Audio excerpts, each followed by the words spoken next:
First contact. The wilderness doesn't forgive mistakes. That's what my father taught me, and what 15 years in special operations confirmed. Out here, 30 miles from the nearest town, surrounded by the ancient pines of the North Cascades, nature follows different rules. Harsher ones. I came to these mountains to escape. From what? Exactly. The nightmares, perhaps. The memories of missions gone wrong. The endless debriefings after the Cygnus incident that no one was supposed to talk about, but everyone did anyway. Or maybe just from people in general, with their questions and their pity. My cabin sits on a ridge overlooking a valley that turns silver under moonlight. I built it myself over 2 years.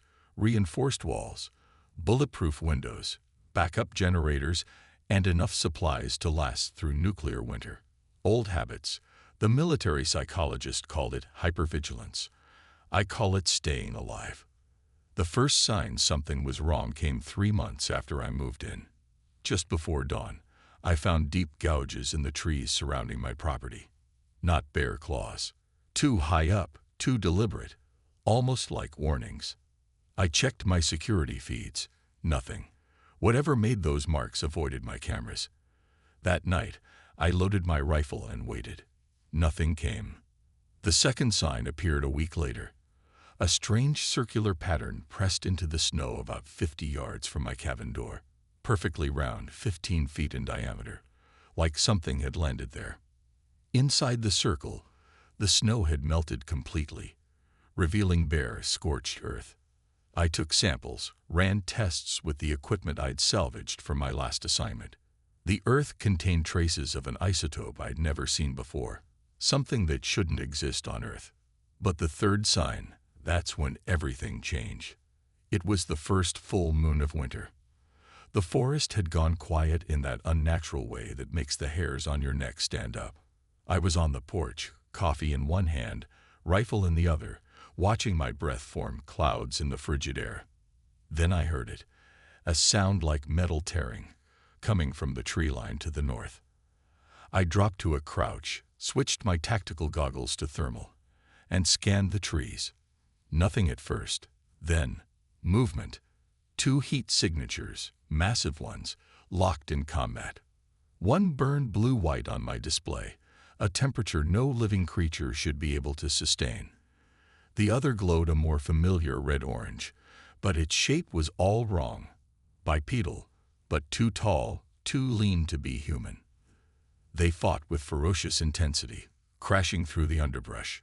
The blue-white creature seemed to be trying to reach my cabin. The other, the one shaped almost like a woman but too large, too powerful, was keeping it at bay. I should have gone inside, sealed the door, waited it out.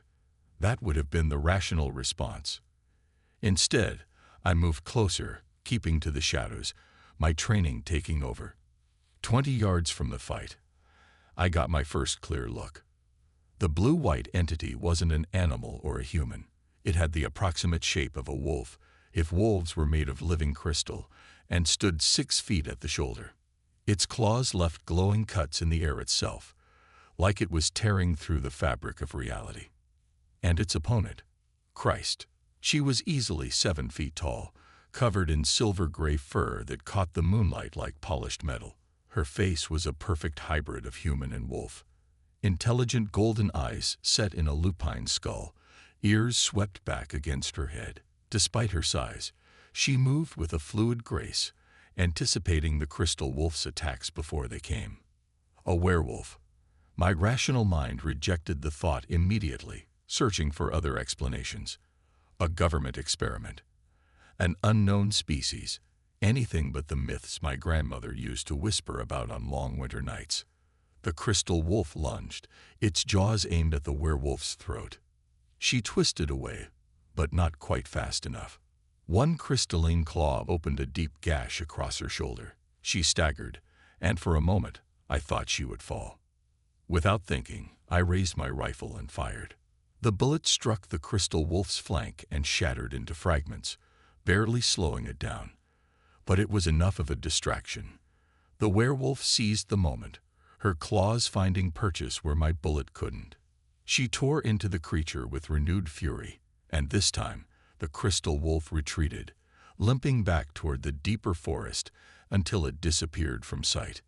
In the sudden silence, the werewolf turned toward me. Our eyes locked across the clearing. I kept my rifle raised, though some instinct told me it would be useless if she decided to attack. She didn't. Instead, she pressed one clawed hand against her bleeding shoulder, gave me a single deliberate nod, and melted back into the shadows of the forest. I spent the rest of the night in my observation post, monitoring the perimeter cameras. She didn't return, and neither did the crystal wolf. By dawn, I'd almost convinced myself I'd imagined the whole encounter, until I found the tracks. Huge paw prints leading up to my cabin, then circling it completely before heading back into the forest, and alongside them, crystal shards that glowed faintly blue in the morning light. I collected the shards, added them to my growing collection of inexplicable evidence. Then I began reinforcing my defenses. Whatever was happening here, it wasn't over. The next day, I hiked down to town for supplies, something I rarely did more than once a month. The general store doubled as the local gathering place, which is exactly why I usually avoided it. But I needed information more than I needed solitude. Mike, the store owner, raised his eyebrows when I walked in. Twice in 1 month, Hal. World must be ending. I forced a smile. Just ran out of coffee. Aha. He didn't believe me, but he didn't press. That's why I tolerated Mike. He understood boundaries. As he rang up my supplies, I kept my tone casual. Heard anything strange happening in the woods lately? Up near Blackridge. Mike's hands paused over the register. Strange how? I don't know.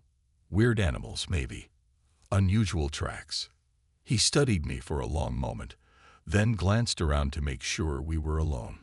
You're the third person to ask me something like that this month. That got my attention. Who else? Couple of government types, about 2 weeks ago.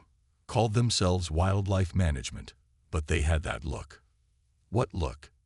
Same one you've got. Like you've seen things nobody would believe. He leaned closer. They were asking about lights in the sky, strange animal attacks. They showed me pictures of tracks that weren't like anything I've ever seen, and I've been hunting these woods for 40 years. My pulse quickened. Did they say what they thought it was? No, but they left me a card. Said to call if I saw anything unusual. He reached under the counter and slid a plain white business card across to me. The card had only a phone number and a symbol I recognized immediately, a black triangle with a red dot at its center. Department of Extraterrestrial Research and Containment, DERC, the same agency that had recruited me for the Cygnus mission. I slipped the card into my pocket. Thanks. Mike nodded, then added in a lower voice. There's something else. Old Nora Thompson lives out by Eagle Creek. Says she saw a woman in the woods during last month's full moon. Said she was naked, covered in blood, stumbling like she was injured. Nora tried to help, but the woman ran away. Eagle Creek is 5 miles from my cabin. Worth checking out, maybe. I thanked him, paid for my supplies, and left quickly. The coincidence was too much. DERC agents in the area. A woman spotted near my property around the time of the full moon. And a crystal wolf. I'd seen similar crystalline structures only once before, in the wreckage we'd recovered from the Cygnus crash site. By the time I reached my cabin, the sun was setting. I secured the perimeter, then spent the evening reviewing my old mission files, the ones I wasn't supposed to have kept. The Cygnus incident had been officially classified as a meteorite impact, but those of us on the recovery team knew better. It was a ship, or part of one. And whatever had been inside wasn't from Earth. As I dug deeper into the files, one image stopped me cold. A blurry photograph taken by one of the reconnaissance drones before we arrived on site. The quality was poor, but I could make out a bipedal figure dragging itself from the wreckage. Its proportions were wrong for a human. Too tall, limbs too long. And behind it, a trail of what looked like small crystals, glowing with internal light. The official report stated that no survivors had been found at the crash site. But I remembered the whispered conversations among the senior officers, the areas of the forest that were suddenly off-limits, the unusual security measures. They'd found something, or someone, and they'd lied about it. I was still pondering this when my perimeter alarm sounded. Something had triggered the motion sensors at the edge of my property. I grabbed my rifle and night vision goggles and moved silently to the observation window. The full moon had risen, bathing the clearing in silver light.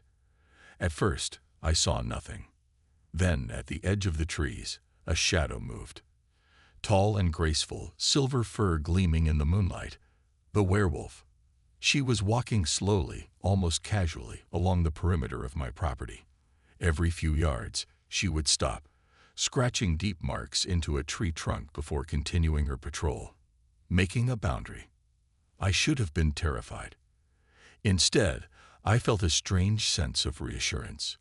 Whatever she wasn't here to harm me. The opposite, in fact, she was protecting me. From what, though? The crystal wolf? DERC. Both. I watched her complete her circuit of the property. As she passed near the cabin, she paused, lifting her head to look directly at my window.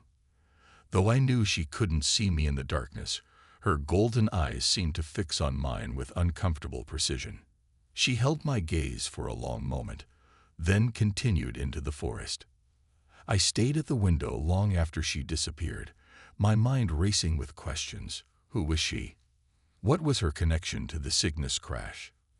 And why had she chosen to protect me, specifically? As dawn approached, I made a decision. The next full moon was 29 days away. When it came, I would be ready. I would find a way to communicate with her, to understand what was happening. But first, I needed more information. The DERC agents who had visited town might have answers, but approaching them directly was risky. If they discovered I was in possession of classified files, or that I was investigating the same phenomena they were, I could face serious consequences. Instead, I would start with old Nora Thompson. If she had seen the werewolf in human form, she might have information that could help me understand what I was dealing with. As the first light of dawn broke over the mountains, I began planning. Whatever was happening in these woods, whatever connection existed between the werewolf, the crystal wolves, and the Cygnus crash, I was now part of it. And I wouldn't stop until I understood why. The wilderness doesn't forgive mistakes, my father had taught me. But he'd also taught me something else. Knowledge is the best defense. And right now, knowledge was exactly what I needed. Breaking silence, old Nora Thompson lived in a house that seemed to grow directly from the forest floor. Weathered cedar siding had gone silver with age, while moss crept up the north wall in patterns that suggested decades of undisturbed growth. I'd expected some rustic cabin, but this was different, thoughtfully designed, with solar panels angled precisely to catch the winter sun and a sophisticated rainwater collection system. As I approached the front door, it opened before I could knock. Nora stood in the doorway, a wiry woman in her 70s with sharp eyes and silver hair pulled back in a tight braid. "Wondered when you'd show up," she said, no surprise in her voice. "Mike called ahead. Said you were asking questions. I hadn't expected that. I don't mean to intrude, but you will anyway." She stepped aside. "Might as well come in. Coffee's hot."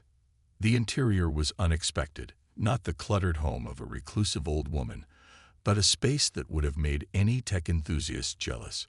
3 computer monitors dominated one wall, displaying what looked like geological surveys, astronomical charts, and a familiar star system, Cygnus. "You worked for them," I said, the pieces clicking into place. "For DERC." Nora's mouth twitched in what might have been amusement, until they decided my theories were too extreme. She poured coffee into 2 mugs and handed one to me. 25 years with the department, and they shelved me like outdated equipment. What theories? That the visitors weren't just passing through. That they'd been here before, many times, over thousands of years. She gestured toward a wall covered in photographs and newspaper clippings, All those myths about shapeshifters, people who change with the phases of the moon. Those stories exist in every culture, on every continent. That's not coincidence. I sipped my coffee, processing her words. You think werewolves are aliens. I think the line between alien and terrestrial isn't as clear as we like to pretend. She studied me over the rim of her mug. But you didn't come here for my theories. You came because you've seen her. I didn't deny it. Last full moon.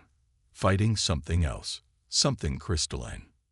Nora's eyes widened slightly. The Sentinels are back then. Earlier than I calculated. Sentinels? She moved to one of her computers and pulled up an image that made my blood run cold. It was the crystal wolf, captured in perfect detail. They're scouts, she explained. The first wave. They arrive ahead of the main force to neutralize any potential resistance. Resistance from what? Us? Not humans. We're barely a concern to them. She pointed to another image, this one showing what appeared to be a tribal cave painting. It depicted a bipedal wolf-like figure standing against several crystalline shades. They're hunting her kind. The Guardians. My skepticism must have shown, because Nora laughed softly. I know how it sounds, but consider this. Why would an advanced species capable of interstellar travel take the form of wolves or wolf-human hybrids? Because those forms already existed in our collective consciousness. They're mimicking what we expect to see. It was a stretch, but no more implausible than what I'd witnessed with my own eyes.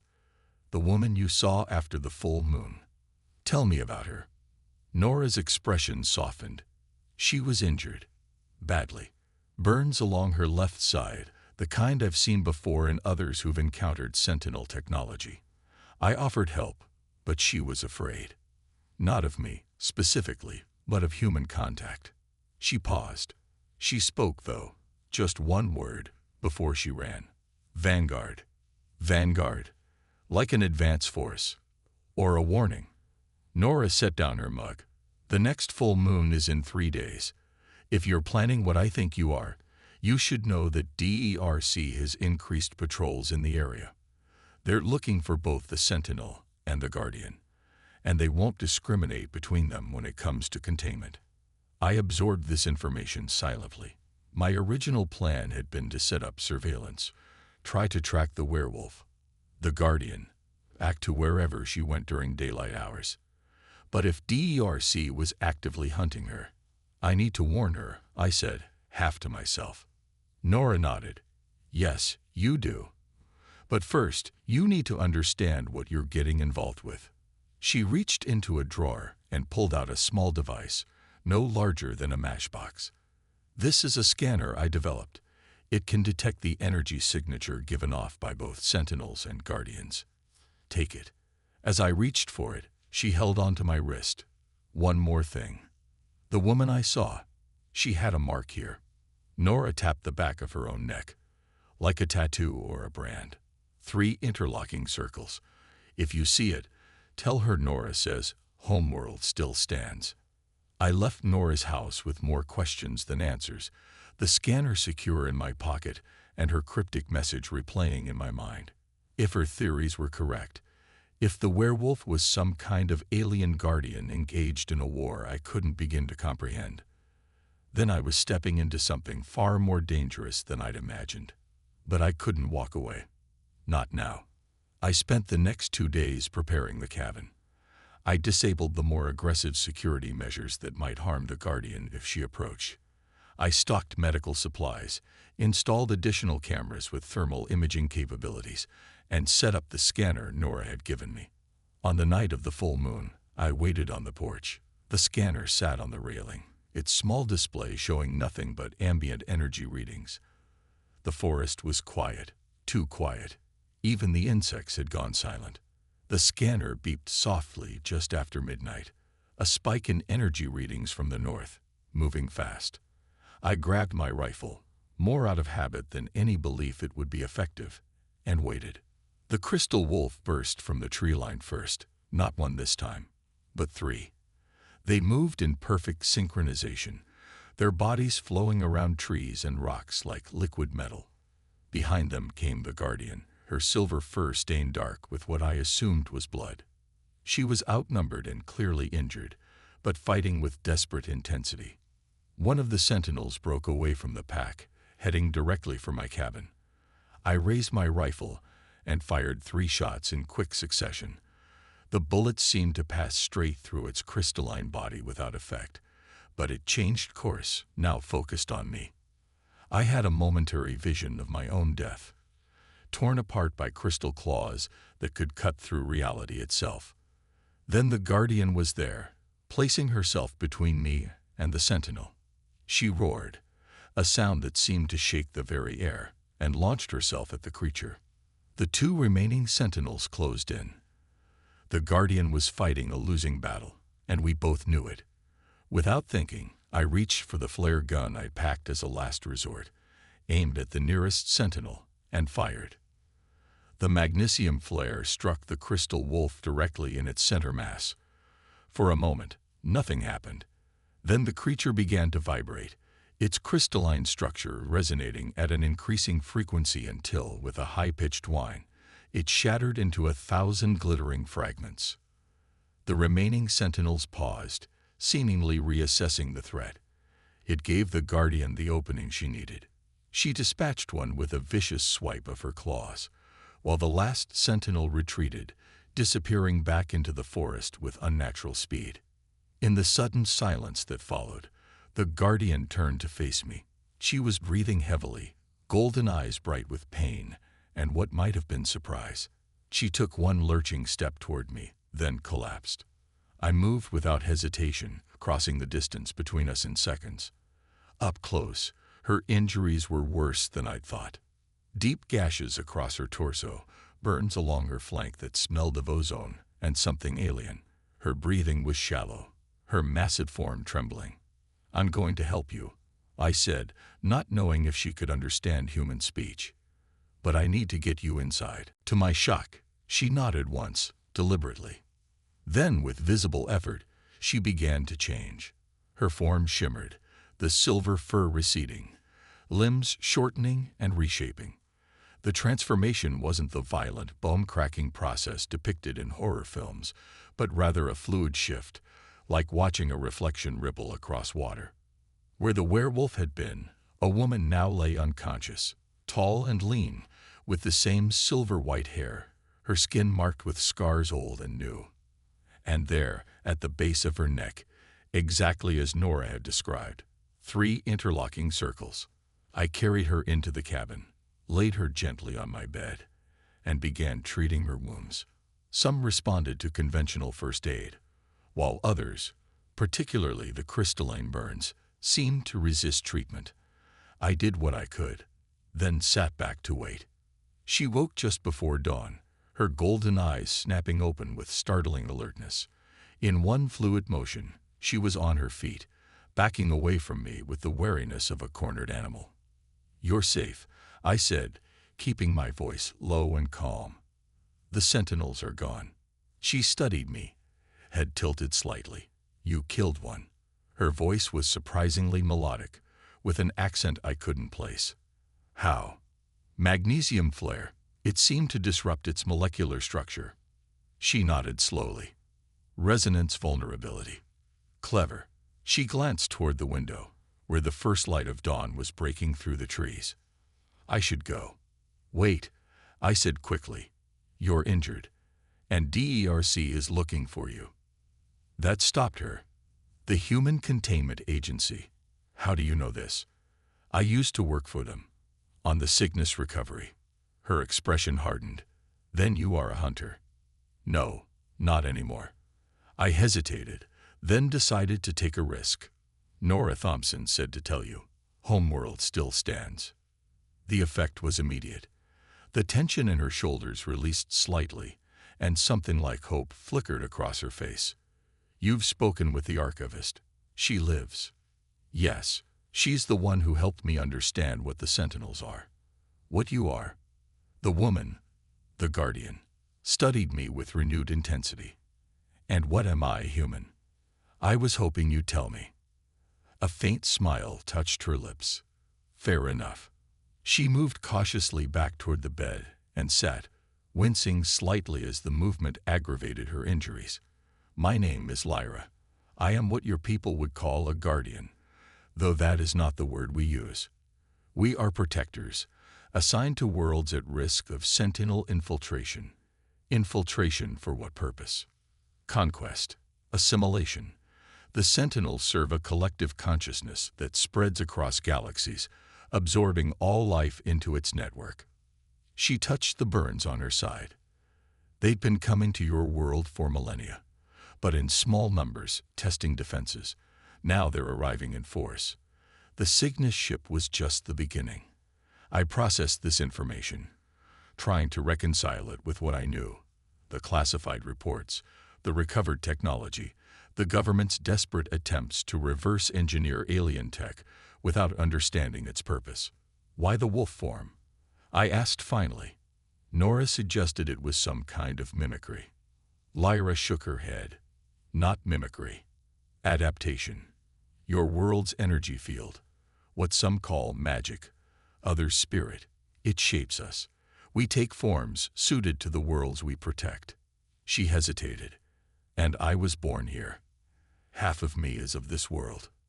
That explained the human form, the ability to shift between shapes, and the Sentinels. They take crystalline forms because they cannot fully adapt. They are extensions of the collective, not individuals. They approximate forms based on local predators, but their true nature always shows through. She stood again, moving to the window. I've said too much already. It's dangerous for you to know these things. More dangerous than having crystal wolves hunting on my property. That earned me another faint smile. Perhaps not. She turned to face me fully. Why did you help me? You could have hidden. Let them take me.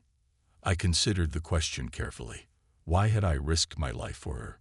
Professional curiosity. A soldier's instinct to engage the enemy. Or something more basic, the simple recognition of another being fighting against impossible odds. Because you've been protecting me, I said finally. Every full moon, patrolling my property, keeping the Sentinels away. I wanted to return the favor. Lyra's expression softened. I wasn't protecting you specifically. This area is a focal point, a place where the boundary between dimensions is thin. The Sentinels are drawn to it. And you were drawn to me. She didn't deny it. There is something familiar about you, an energy signature I recognize. She moved closer, studying me with those unsettling golden eyes. You were at the crash site. You touched Sentinel technology. I remembered the recovery operation, the strange artifacts we'd handled with inadequate protection, the headaches and fever that had followed, diagnosed as stress and exposure. Is that why they're coming here? Because of me? No, but it may be why I was drawn to protect this place. She touched her injured side, frowning. I should go. The sun is rising, and I am vulnerable in this form. Stay, I said, surprising myself. At least until you've healed. DERC won't look for you here.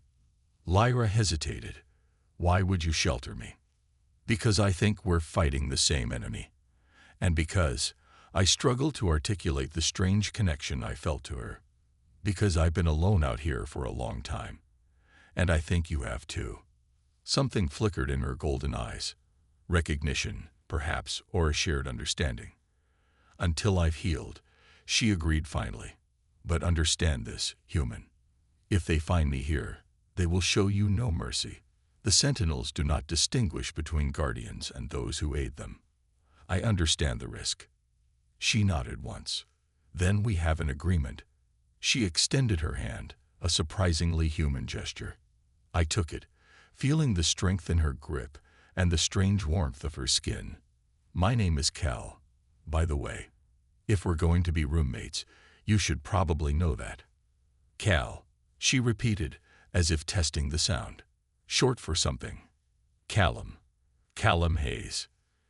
Callum Hayes, she said. I will remember. As the sun rose fully over the mountains, casting long shadows across the cabin floor, I realized that I had just allied myself with an alien guardian in a war I barely understood. And strangely, for the first time since leaving the military, I felt like I had a purpose again. The wilderness doesn't forgive mistakes, my father had said. But perhaps it did offer second chances. Unlikely alliance.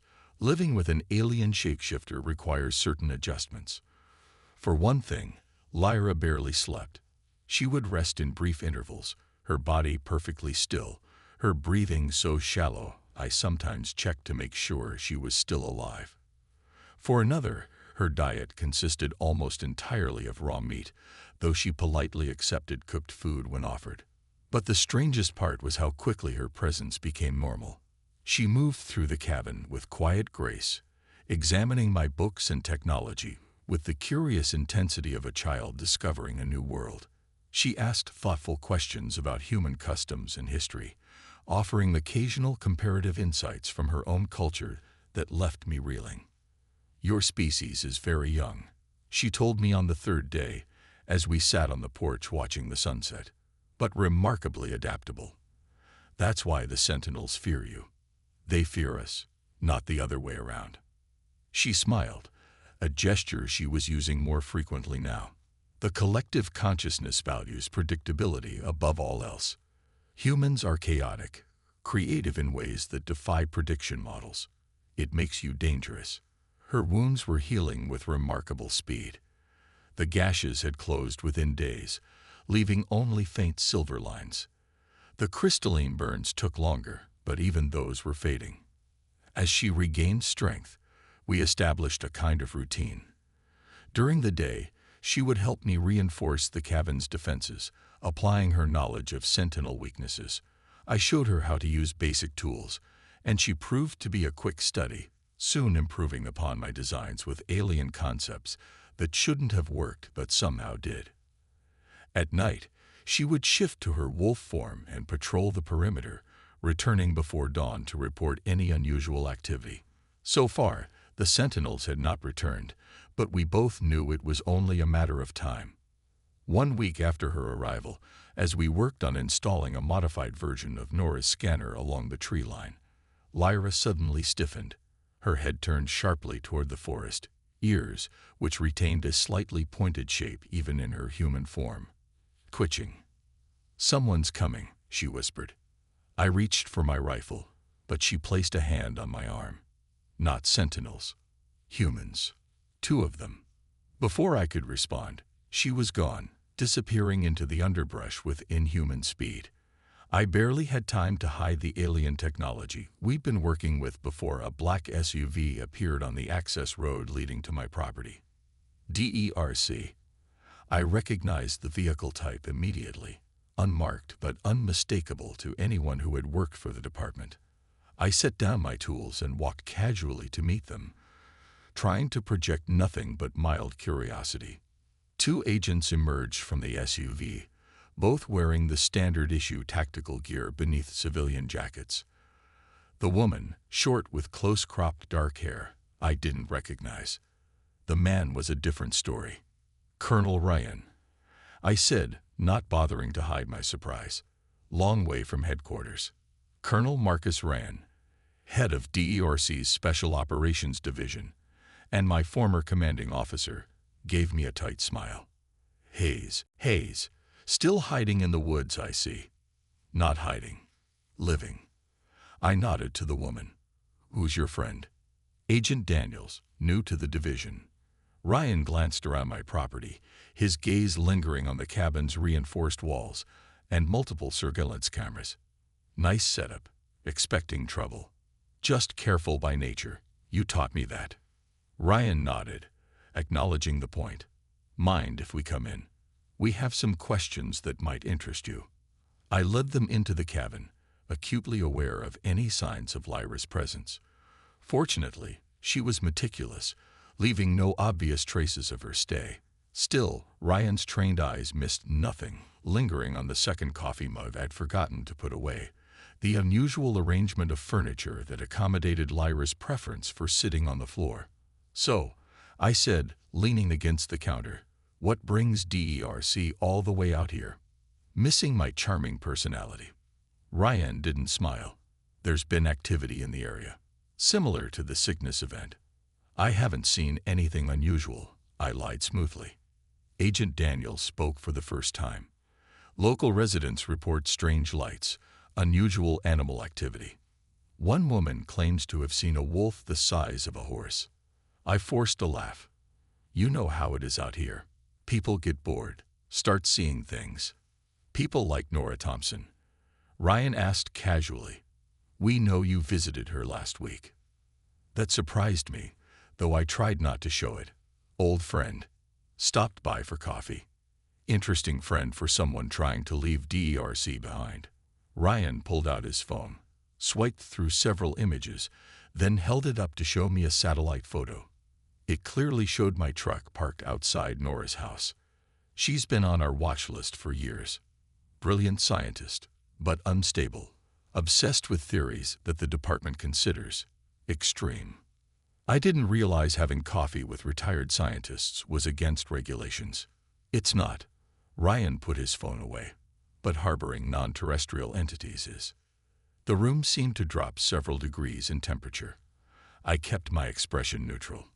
Is that what you think I'm doing? I think you're curious by nature. I think you never really bought the official story about Cygnus. And I think if you found something interesting in these woods, your first instinct wouldn't be to call us. Ryan's eyes bored into mine. Am I wrong? Before I could answer, a soft beep came from Agent Daniels' pocket. She pulled out a device I recognize, a more sophisticated version of Nora's scanner. Sir, she said quietly, we've got a reading. Ryan's posture changed instantly, all pretense of casual conversation gone. Where? Daniels moved toward the east-facing window. The scanner held out before her like a divining rod. Close, within half a kilometer, moving fast. Ryan pulled a sidearm from beneath his jacket, not a standard-issue weapon, but something that hummed with faint blue energy. Hayes, I suggest you stay here. This doesn't concern you. Seems like it does, since you're hunting something on my property. I moved to block the door.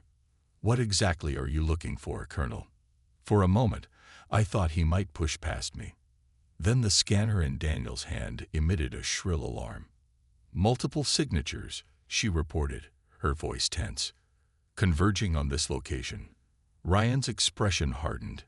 Sent.